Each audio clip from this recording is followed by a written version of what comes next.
Hello dear friends. Now let us start with chapter number 10, Other Exemptions. See, in my earlier video I have said that I have just bifurcated the exemption chapter into two parts. One was agricultural income that we have already done, section 10 clause 1. All other deductions, all other exemptions which are not covered in any other chapter, that will be discussed over here. All important exemptions I will cover.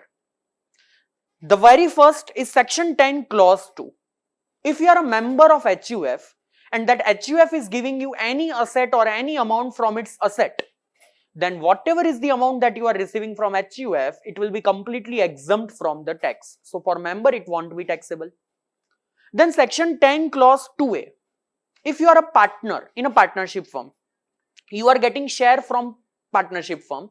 Whatever the profit element you are getting from that firm, it will be completely exempt from tax. Remember, remuneration interest, it was taxable. Profit from partnership firm, it is exempt. Then section 10 clause 4. If you are an individual, you have a non-resident external account, that is NRE account, which is approved by RBI. Whatever interest you are getting in that NRE account, on that also you won't be liable to pay any tax, it is exempt. Section 10 clause 10 BB. If you have received any compensation under Bhopal gas leak disaster 1985, there was a gas leak disaster you must be knowing in Bhopal, and for that if you are receiving compensation from government, and for that disaster you have not claimed any kind of deduction in any of the provision of this act, then whatever compensation you are receiving in this disaster, it will be totally exempt for you. Similarly, for any other kind of disaster, you are receiving any kind of compensation from central government, from state government, from local authority, then also you are not required to pay any kind of compensation under section 10 clause 10 BC. Then section 10 clause 11A. See, you can open so many accounts in post office. NSC is there, KVP is there, saving account is there, Sukanya Samriddhi Yojana, senior citizen saving scheme. If you are going to open a Sukanya Samriddhi Yojana, that is a Sukanya Samriddhi account, for a girl child or so, whatever interest you will get per year and the maturity amount, that both will be completely exempt if the account is Sukanya Samriddhi account. Then section 10 clause 15. If you have a post office saving bank account, then whatever interest you are getting from that saving bank account, up to rupees 3,500 it will be exempt. And if you have a joint account, total 7,000 will be exempt. So let's say I am receiving 13,000 rupees from post office saving bank account. What I will add in my income from other sources is only 9,500, because 3,500 will be exempt. And against this 9,500, after gross total income, I will get 80 TTA, but that will be maximum up to 10,000. Here amount is 9,500. So 80 TTA will be 9,500.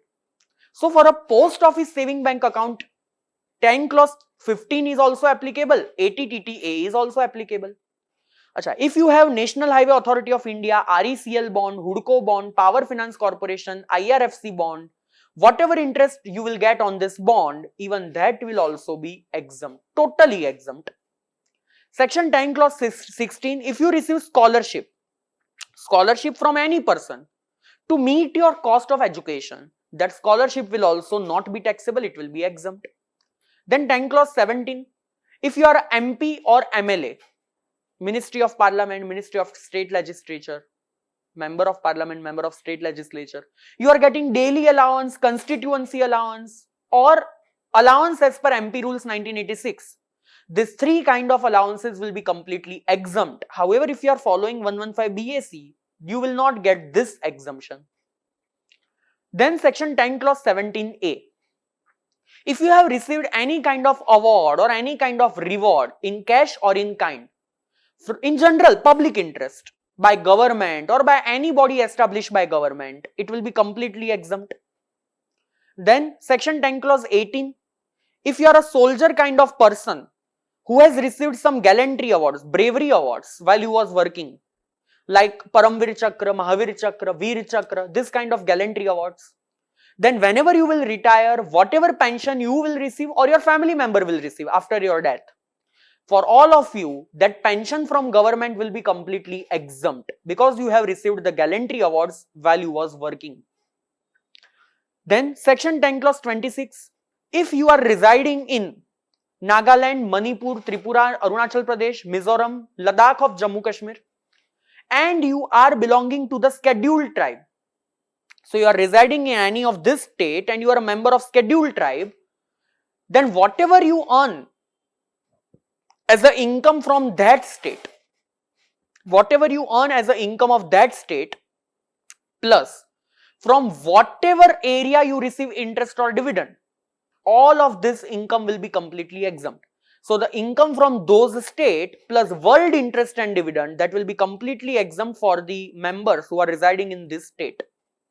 Then section 10 clause 26 AAA.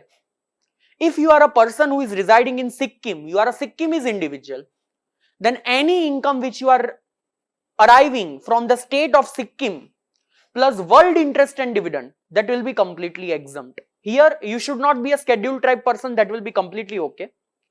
If on or after 1st April 2008, any Sikkimese woman is getting married with a non-Sikkimese person, then that woman will also be called as non-Sikkimese, and then after she will get no exemption.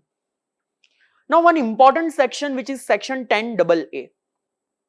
If you have any unit in special economic zone, then whatever profit you are getting from export, up to 5 years from starting of the production, 100% of that profit from export will be exempt. For another 5 years, 50% of profit from export will be exempt. And from 11th to 15th year, 50% of profit from export or whatever amount you have transferred to SAS reinvestment allowance reserve, whichever is lower, that will be exempt. So for example, let's say I have a unit in special economic zone, and this is what my profit and loss account. I have done some sales within India 100 rupees, and to foreign country I have done the sales 50 rupees. Net profit is coming to 15 rupees. Then tell me, what is my profit from export? Can I say 15 is the total profit, 150 is the total turnover? Export is only 50 rupees. So my profit from export is coming to what? Can I say it will be 15 divided by 50 divided by 150 into 15, that is 5 rupees. Then exemption will be available only in respect of this 5 rupees. For first 5 year 100%, after that 50%. Remember, while calculating this turnover, whether total turnover or export turnover, in this turnover you will not add any reimbursement which you are doing from the customer in the name of freight, telecommunication charges, any insurance which is attributable outside India, any expenditure which you are doing in foreign exchange outside India. This kind of expenditure will not be allowed to be included in the word turnover to calculate 10 AA exemption. People, are you understanding this? Yes or no? So that were 90% of the important topic covered under other exemptions. Thank you so much.